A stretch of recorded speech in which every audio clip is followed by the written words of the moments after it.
সকাল বন্ধুরা, কেমন আছো তোমরা সবাই? আশা করছি সবাই ভালো আছো, সুস্থ আছো, আর আমরাও ভালো আছি। আমার আরও একটা নতুন ব্লগে তোমাদের সবাইকে স্বাগত জানাচ্ছি। তোমরা দেখছো Sangeeta kitchen with happy family. এই যে সকালবেলাটা দেখতে পাচ্ছ, এটা হচ্ছে আমার বাবার বাড়ি। এই কয়েকদিন ধরে আছি, তোমরা জানো যারা ব্লগগুলো দেখছো। তো সকালবেলায় পরিবেশটা একটু তোমাদের সঙ্গে শেয়ার করলাম। একটুখানি কুয়াশা টাইপের আছে, বেশ ভালো লাগছে, আর বেশ ঠান্ডাটাও লাগছে সকাল সকাল।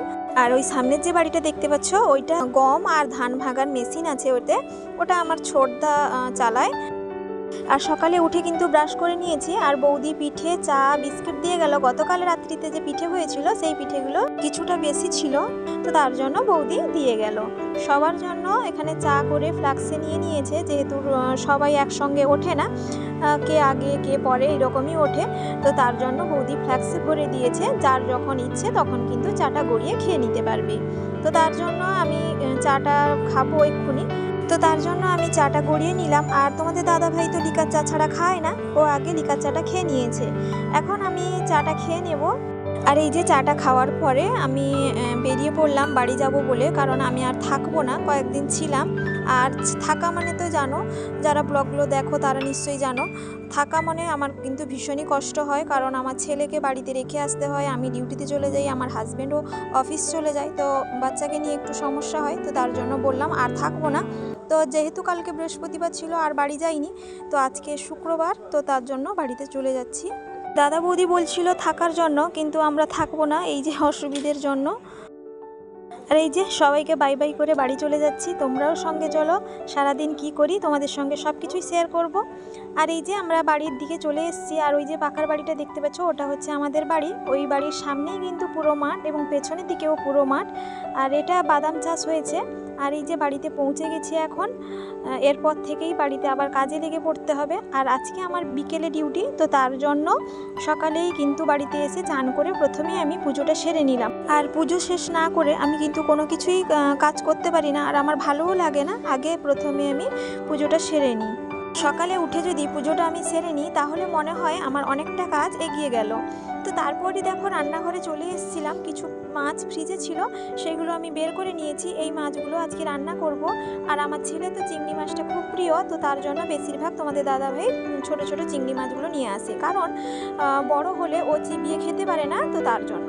তারপরে দেখো ভাতটা বসিয়ে দিয়েছি, ওইদিকে ভাতের ফুটটাও চলে এসছে, এদিকে আমি রান্নাটাও বসিয়ে দিয়েছি।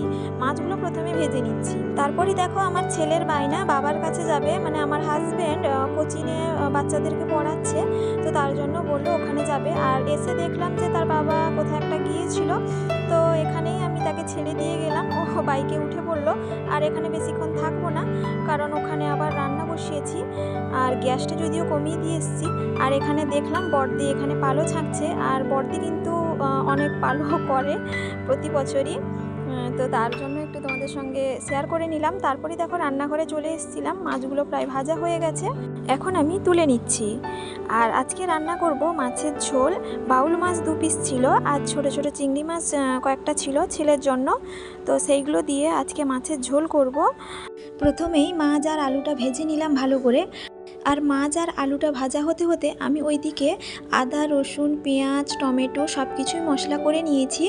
আর এদিকে দেখো তেলটা গরম হয়ে যাওয়ার পর মশলাটা ভালো করে দিয়ে দিলাম, দিয়ে ভালো করে কষিয়ে নিচ্ছি। আর এই বাউল মাছের ঝোল বা টক দুটোই কিন্তু বেশ ভালো লাগে খেতে, তো আজকে ভাবলাম মাছের একটু ঝোল করি। আর মশলা আর আলুটা ভালো করে কষিয়ে নিয়েছি, দিয়ে গ্যাসের এক সাইডে বাটিতে করে জল বসিয়ে দিয়েছিলাম। গরম হয়ে যাওয়ার পর ওই মশলা সমেত আলু দিয়ে দিয়েছি। দিলে কি বলতো, ওদিকে তরকারিটা হতে হতে এদিকে আমি অন্য একটা তরকারি করে নিতে পারবো। বেশি কিন্তু কড়াই ধোয়া মোছার সমস্যা থাকে না। আর একটু মাছের তেল ছিল, তো তার জন্য আমি পেঁয়াজ বেগুন আলু দিয়ে একটু ভাজা করে নিচ্ছি, বেশ খেতে ভালো লাগে, তো তার জন্য। আর এদিকে দেখো আলুটাও ভালো করে সেদ্ধ হয়ে গেছে, ঝোলটা প্রায় হয়ে এসছে, আর এদিকে আমার ভাজাটাও রেডি হয়ে গেছে। দেখলে কম সময়ের মধ্যে খুব তাড়াতাড়িভাবে এইভাবে রান্নাটা করে নিতে পারলাম, আর বেশিক্ষণ সময়ও লাগে না। আর তোমাদের দাদাভাইও খেতে চলে এসছে, ও যেহেতু অফিস যাবে, তো তার জন্য ভাতটাও বেড়ে নিয়েছি, ওকে খেতে দিয়ে দিব। আর এই যে খাওয়া দাওয়ার পরে একটু যেখানে আমাদের বাড়ি হচ্ছে ওখানে এলাম তোমাদেরকে দেখাবো বলে। ওই যে মন্দিরটা হয়েছিল ওটা কিন্তু প্লাস্টার হয়ে গেছে এখন, আর বেশ ভালো লাগছে আর বেশ উঁচু হয়েছে। ঘরটা যেহেতু বড় তো তার জন্য ওটাও একটু উঁচু করে করা হয়েছে। আর তারপরে আমি এখানে ফল কিছু কেটে নিয়েছি, ছেলের জন্য রেখে দিয়ে যাব, ছেলে ঘুম থেকে উঠলে খাবে, কারণ আমি এক্ষুনি ডিউটিতে চলে যাব তো তার জন্য। আর এটা হচ্ছে রাত্রিবেলায় বন্ধুরা, আমি তো ডিউটি থেকে আসি অনেকটা রাত্রি হয়ে যায়, তো তার জন্য রান্না করে খাওয়াটা সম্ভব হয় না। তো যেদিন আমি রান্না করে রেখে দিয়ে যাই না সেদিন আমি খাবার নিয়ে আসি বাইরের থেকে। আর ছেলের সব থেকে প্রিয় হচ্ছে চাউমিন, তো তার জন্যই আমি আজকে চাউমিন নিয়ে এসেছি।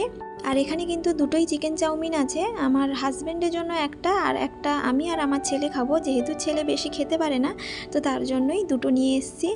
তো এখন আমরা খেয়ে নেব। তো বন্ধুরা, আজকের আমার এই ব্লগটা কেমন লাগলো অবশ্যই কমেন্ট করে জানাবে। যদি একটুকুও ভালো লেগে থাকে একটা লাইক কমেন্ট শেয়ার করতে কিন্তু ভুলো না। আর সাবস্ক্রাইব যদি না করে থাকো প্লিজ একটা সাবস্ক্রাইব করার অনুরোধ রইল।